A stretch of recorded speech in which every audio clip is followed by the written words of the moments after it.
თქვენ ალბათ ნახეთ, რომ დაახლოებით 30% არის შემცირებული დანაშაული და ამდენივე 30% არის გახსნილი დანაშაულის პროცენტულობა. კერძოდ, ნახეთ, რომ დაახლოებით 4000 ერთეულით არის შემცირებული დანაშაული, რაც არის, მე ვფიქრობ, ძალიან დიდი წარმატება, მით უმეტეს იმ ფონზე, როდესაც 14000 პატიმარი არის ციხის გარეთ გამოსული. ისიც რომ ჩვენ ძალიან დიდი გამოწვევები ქონდა დანიშნვის დღიდან ჩვენ პრაქტიკულად შეუსვენებლად მუშაობდით იმისათვის, რომ მაქსიმალურად დაგვეცვა მოქალაქეების მოქალაქის უსაფრთხოება. და მე ამაყით მინდა განვაცხადო, რომ ეს თითოეული პოლიციელის დამსახურება არის, მე საღვნიშნე ჩემს სიტყვაშიც.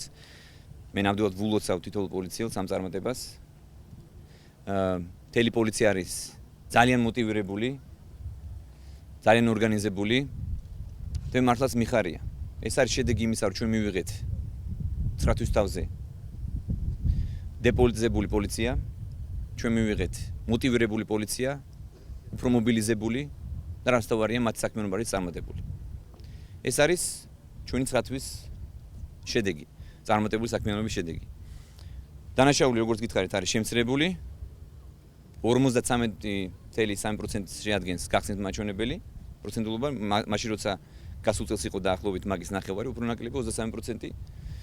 შესაბამისად ამ ხრივ ძალიან სტაბილური მდგომარეობა არის საქართველოში. მიუხედავად იმისა, რომ ჩვენ გვესმის, კრიმინალი ყოველთვის ხდება ყველა ქვეყანაში. მე უბრალოდ მოვუწოდებ ყველას, მათაც ვისაც არ უხარია ჩვენი წარმატება, რომ ყოველთვის ახსოვდეთ თავარი. ჩვენ ყველანი ვემსახურებით ერთ საქმეს. ეს არის ჩვენი ქვეყანა და ჩვენ გვაქვს საერთო ინტერესები. მათ ვისაც არ უხარიათ პოლიციის წარმატება, ის არის ჩვენი ქვეყნის მტერი.